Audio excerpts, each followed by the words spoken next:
was. Yeah, if that Paladin LB hadn't come out there, that would have been a quadra kill for somebody. That would have been 4 deaths at once. But thanks to that 33% team mitigation, they did manage to live. But what lost in the game was that no one stood on the point, and Astro just kind of walked the point in the rest of the way, all the way to the goal point. So. Yeah, I mean, it's really hard when you're in that stagger situation and you're just getting absolutely hammered by the damage over time from the heat wave as well. So you can't even stay on point to like recuperate or anything like that because you're just getting hit by the sick team member, the Sky. So yeah. What can do, right, in that situation? Yeah, in my humble opinion, any mechanic or gimmick in any game that forces you to take damage that's not from another player is not good design, and which makes like the gimmick's heat wave really annoying, right? Without that Oasis buff, you're taking and you're basically adding 5,000 damage to every ability that's thrown at you, right? Because it ticks you for 5,000 damage every 3 seconds. Absolutely. It's a minute-long Scholar dot that won't go away. Yeah.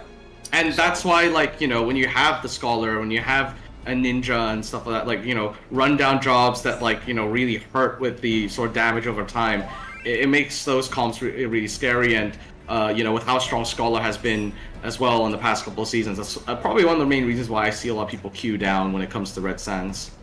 Yeah.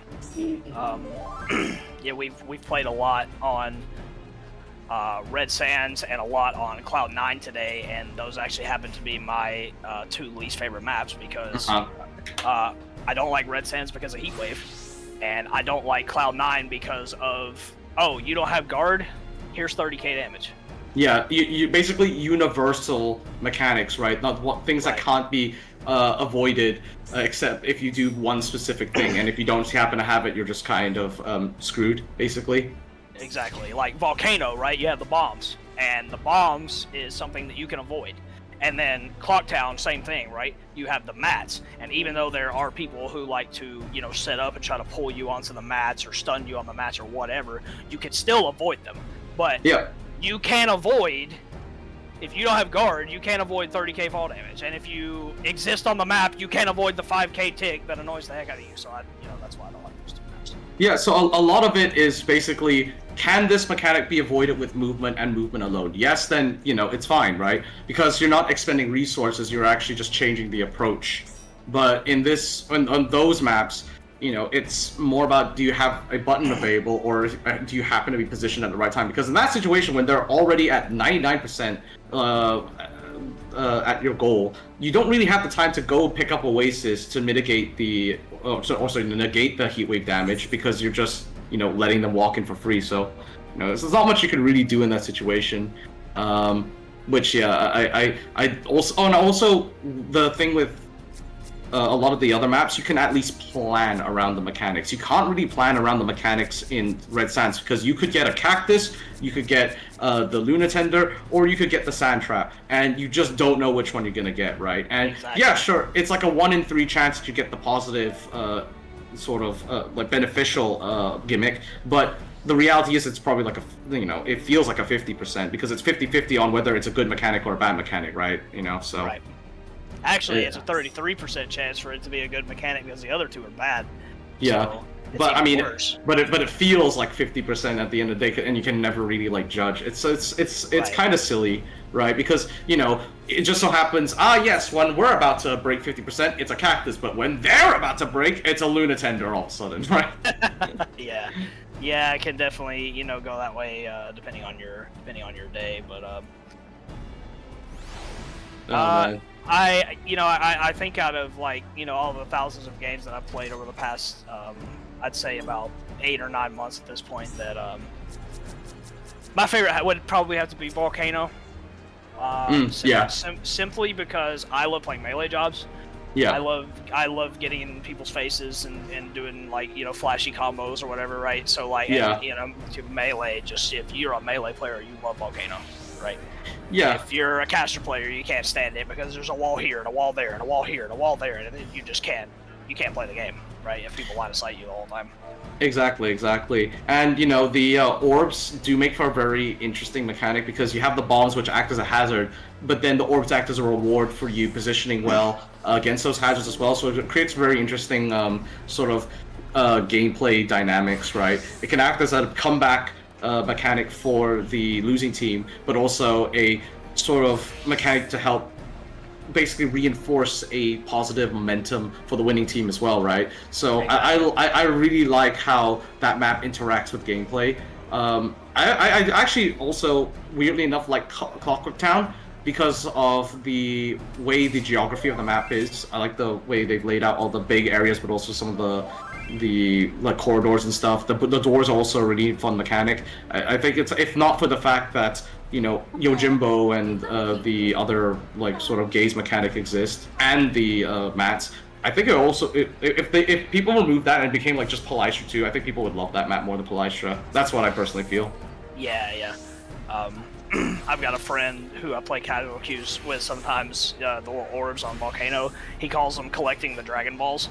Yeah. because they look like Dragon Balls, right? And if you pick them all up, you can. I believe there's 9 orbs. I believe it's 9 blasts. So if you manage to be the one to pick all of them up, you get a 45% damage boost. Yeah, which is massive. Which is insane. So like a marksman spike goes from being 40k to being almost 60. I kind of want to see someone like do like an experiment, collect all 9 of the orbs, and then have like every damage amp on them like possible, and then see how much damage they deal. Right? You know, you have like. I like testing goofy things like that. You know what I mean? Yeah, like actually, like, you know, try and like set a game world record of like the highest damage dealt in one attack in CC. That would be kind of funny, actually. Like, what would that be? That'd be like, yes, that definitely would be Machinist, right? Then you would have. Yeah. So the highest damaging ability in PvP is the 40k Marksman Smite. So you would need a Machinist. You would need a Gunbreaker. Yep. With LB, you would need a Astro for their LB and their card. Yeah. Then you would need a. Let's see what you would need. You could do. Scholar. Is there anything higher than 10? I don't think there's anything. Oh yeah, Scholar, because they have double. They have chain and they have expedience. Yeah. And then what would be the last? It would be. Would you say Shield Smite as well with Paladin or no? Shield Smite is 10. The Mug on Ninja is 10. What else? Bard. There we go. Bard. Yeah. Okay. Yeah. So you put Gunbreaker, Astro, Scholar, Bard, and you buff all at the same time, and then with the Dragon Balls you send an LB. I wonder how much damage that would do. Yeah. I could probably like sit down and do the math and figure it out, but it would take too long. So. And then the question is, after you find out the highest damage dealt, try to figure out how much, like, if you could, it's possible to shield that damage. I don't know, like, in some way without invulns or covers or anything, right? Oh my gosh. Just stack shields on shields. I mean, when we participated in the duty commence thing yesterday, I managed to get into a Rival Wings lobby with a lot of good players, and because I haven't played Rival Wings since the roll actions came out, I decided to play Machinist, and I did a combo on a mech that did 115,000 damage. That's insane. And I was like, what the hell is this? I did a third of a mech's health because I pressed one button. Bro added the armor-piercing bullet. Oh, and we're back on Palystra. I added FMJ, and armor-piercing, an extended barrel, and all the attachments, bro. I added all of them. FMJ, good old days of Call of Duty. Dude, man, take me back, man. Take me back to when Call of Duty was actually good, so I could play it again. Yep, when people's names had 3 X's on both sides, and it was called montages. Brother. Yes, sir. Alright. Right. So, we are getting into set 4 here. We're back on Palystra.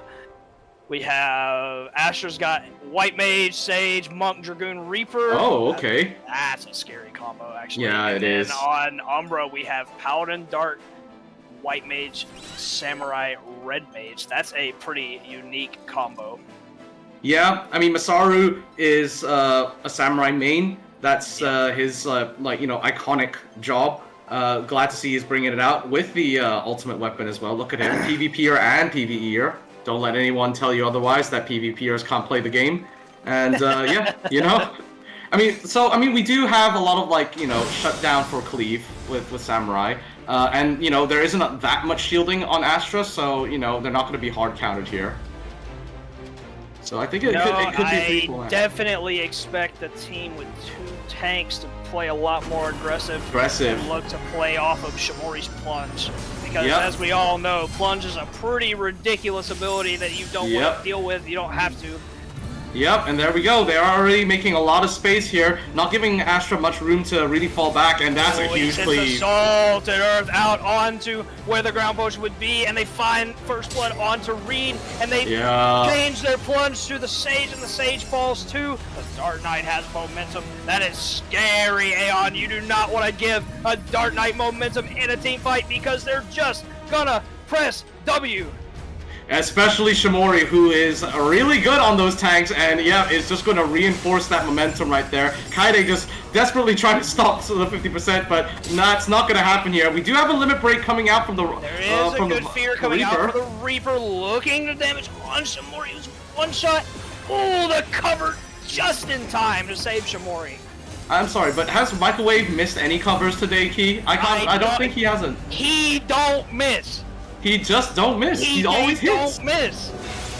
Oh, they're sitting damage amp on to Ursai. Ursai falls on the point. Salted Earth comes out. They're switching their target. Plunge on to the Monk. They're looking for the Monk. He does get a nice roll off and lives. They do find a trade kill on the Sin Noodles with LB. So that is going to make the fight. Oh, the Meteor Drive comes out onto the White Mage. But he is kept alive. Thanks to the cover, because he don't miss. I'm telling you, Microwave can see into the future. This is insane now. What the heck is happening? And Shimori with limit break ready as well. If you wanna really counter Meteor Drive, the only way you can do it is to use a cover. Oh, but Astra has got some momentum here, and they take down Masaru and Shimori. So now it's in a 5v3, and they're looking to take down Microwave. I would assume that he's not going to use LB, and he's just going to die on point here. This is definitely a die on point angle. I mean, they do have to play Exodia here in this next fight. Yoongi does have the Sage Cage, which could prevent damage, so I think Umbra does have to play a little bit patient here, make sure, you know, or either that or just stop Yoongi entirely, because that's their man, they have double invuln Zant here. This is a scary Exodia on Umbra. I'm curious to see how Astra tries to play this. They have to be really careful. With where they put their damage. They're looking for Sin Noodles. He cleaves Daddy Chili in the process, but he just heals off the Dragoon. LB like it was nothing. Beam comes out onto Masaru. Red Mage. LB is also sent out. Very nice. I mean, flying around Shimori since his LB. They're trying to take down Reed. Oh no, Reed got feared! He's going to be taking a lot of damage here. Soul Survivor on them, and they're down. Reed does fall. Now they're trying to pile damage onto this Dragoon. The Dragoon picks up the field pot, lives for now, but he's got 5 people on top of him doing damage. He's probably going to die out of guard. He does die out of guard. Chili has to be careful. He's kind of low health here. He may not. No, he's going to heal himself and be just fine. Ursai goes down though. Plunge target onto Ursai. Finds Ursai. Youngie is backdoor pushing the point, and now she's going to get collapsed on. I mean, not bad considering they had to fight against Exodia. It was, honestly, they died really slowly. A lot slower than I expected for them having 5 LBs, and they actually didn't even burn them all. They only burned 3. So, good spacing and patience, right? Yeah, good LB use as well for there. That was very well played. Yeah, and then Astra also with their patience, and they knew what they were going up against, so they were trying to like make it so that they reduce the value of like each LB press. Looks like Masaru's going to push the point up to the 50% here with Zanny available, so you got to be a bit careful. Everyone's watching. Is anyone hitting? Someone does. He does touch the Sheetin, but he does not send the Zant Instead, he guards onto the point. Oh, he gets medium drop revenge LB, but the Bowden LB, and the cover comes out because he don't miss. Holy! Nice save from Microwave there, keeps his Samurai alive, and the momentum is still in favor of Umbra on the point. It's unbelievable how on point he is with these. Rusai getting chased down now, and that is them going down. Dragoon Limit Break goes up, but everyone has guards, so that's not going to find much use here. Ray is looking really unhealthy and has a Soul Survivor. Looks like they're the burst target right here, and will be going down after guard. Yeah, Ray's going to die on the point right as overtime starts. The members of Astra have to be careful taking cleave damage here. Somebody's got to stay on the point. Nice row to keep him alive for a few seconds longer, but he was stunned off the point and no one gets on, and Umbra takes the first game here. Oh, wow. Like I said, I do appreciate how Astra played there with the patience and stuff, but man, with Shimori just absolutely gunning everyone down, running everyone, doing don't miss. Dark does, and of course, like Microwave, never missing. He don't miss. Oh, those covers are insane, bro. Like every cover he sent out there was on point. Every single one. Like, cause in a way, would you say like Paladin has a bit of like, you know, a skill ceiling when it comes to making reads, so that you're already like, you know, pre-positioned and have a general idea of who's going to be the send target?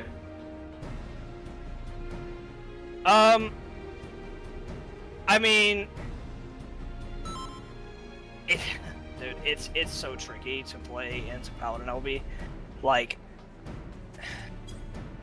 I don't know. The best send target when a Paladin LB up is the Paladin, right? Yeah. Because if you send somebody else, then the Paladin, who's not CC'd, not taking damage, is gonna get the cover and the phalanx off onto whoever the send target is. Yeah. You have to throw damage at the Paladin and make him LB. Yeah. And then you pretty much have to run away. Like that's like how you play into a Paladin LB. Oh no, but I'm also saying like one of the reasons why I think Microwave is so good at the covers, right, is because he has a general idea of which teammate is going to be like sent for damage, right? Especially when it comes to like a monk, that margin of error becomes so small because you cover the wrong person and it wasn't the person that monk was sending limit break on, then you've just absolutely whiffed that, right? And that person is definitely dead. So I feel like Microwave really has a good grasp on team play and also just like, you know, LP targeting priority, and he kind of just makes the read of like, okay, he sort of predicts when who is the target on their team, and that's why they're always so on point, because it's just ridiculous at this point, right? Like he just doesn't miss. Yeah, and I understand why Reed put his Meteor Drive onto the Samurai there. It's because he kind of walked up a little bit at first after using Sheet 10, and he didn't send his LB. So they were trying to take at least one LB off the map. And because Microwave was sitting back and just waiting to see who his target was going to be, he probably guessed that it was going to be the Samurai, and then he just saved him and basically just won another team fight for his team. And that's the thing, he had to consider all of that with the span of like, what, 3 seconds? But everything you just said in 3 seconds, insane. Pretty much, yeah. Alright, looks like Umbra is here just once again, taking up a lot of space, dominating a little bit. Sheltron goes out, and looks like they're going to be going right into... Assaulted Earth onto 4 people, pulls them in. They're taking some cleave damage here. It looks like they're trying to maybe target this Sage. The Sage gets away. Ooh, but Astra has their own return damage. Nice, great cover again. Even fight. Ooh, some nasty cleave flies out. Katie is first blood here, and they're still trying to put damage onto Shimori, but it's not going to be enough thanks to the plunge resets. Yep, and Daddy as well with the Aqua Veils, you know, supporting the main engine of this composition, which I think that's the thing about Dark Knight. It's such a good engine when it comes to just like starting momentum, right? Because you got the plunge, you got the health reduction, and you know, getting a kill right there. To Reed, who doesn't have any space to Elixir, he's going to fall down here. There is just a 3v3 skirmish going on in the Oasis. Oh, no. Noodle does go down though. But Microwave is kind of free pushing this a little bit. Pushing the point. It's already to 67%. Yeah. I mean, not a bad play. Careful here though, because they are only on 3 members, but they don't care. They still want to fight. Oh no! Well, nice, definitely on the Microwave there. They're Urusai punishes that. Find another kill onto the Samurai. Need a little more damage. There it is. There's the Deathlink. Nice Deathlink from Nice definitely from Urusai there to stabilize the fight a little bit and get the crystal back going in their favor. Hey, look, they just won a team fight. It's Lunatender. How about that? Yeah, look, see what I'm saying? Every time, bro. Every time. Every time. Now, I will say, what I like is that Microwave free pushed the point because he was like looking at, okay, we're going to do this because we are probably just going to die here so that we can have full LBs up for the next fight, right? They're trying to like delay the movement a little bit, and now look at that. They have an answer to the 4 LBs on Astra right now for this team. Now they're going to start a team fight and put themselves on the point to prevent the 50 touch. They do get Reed down, but they find a trade on a Daddy Chili thanks to the Dragoon LB. Oh no! Down to, oh my goodness, there's deaths flying everywhere. Microwave dies with Paladin LB again, and it's a 3v3. That kind of flipped around. Oh, but it flipped around again. Now 3v2 in Umbra's favor. They somehow find a kill onto Kaede over there. So now it looks like After has to fall back with, by the way, Heatwave coming up very, very soon. Heatwave coming up, and not only Heatwave coming up, but that Paladin still has LB, and we are on the wrong side of the map for Team Astra to be able to swing the game back in their favor. Yep, and Noodles as well collecting all the spring water as well, so they're gonna have LB ready too. Oasis, but nobody's on the point. They gotta get to the point. They send the Meteor Drive on. Oh no! Mori. They instantly kill the Dark Knight there. That's a nice that was hit. huge. The beam comes out and cleaves 3. Nice beam from Daddy Chili. But Seiton whiffs on Masaru, so that means they don't have the ninja LB. Samurai, they have to be careful. Don't touch the stove. And there goes the Red Mage LB onto the Reaper out of guard. The Reaper falls down. Not looking good here. No way. Astra. Masaru steals the pot as well, so that means they have to fall back even further. Unbelievable. That Californian ping is too strong. No one is on the point. The point is right there at 94%. Reed comes back onto the point after he respawns with Ro. He's the only one there, though. He's going to get City. Instantly falls down for his Ro. Oh my goodness. Somebody's got to be on the point. The point can be sneezed on and it will go in. It is that close. Ray taking a lot of damage here, and they will be going down very soon. And it goes right in. And it goes in favor of Umbra. GG's. Again, like, so I want to point out that what really I think helped in that like sort of second to last team fight on Umbra's side and their checkpoint was again just the plan of just, hey, let's push the crystal forward. We are going to die here. That's fine. Because we want to just play for life. You know, we're not here to get kills. We're here to generate LB so that, you know, when they have LB inevitably, right, we will have the same amount. Like, so really, I like the LB economy play that Umbra actually did to like sort of make it so that that next 50% fight was going to be at least equal, right? Not necessarily in their favor. Yeah, that fight went in like, it went favor of this team, favor of that team, favor of this team, favor of that team, until finally it was to the point where it was a 2v3 and Astra had to back off. But you know, it was kind of hard to tell what direction that was going to go at first with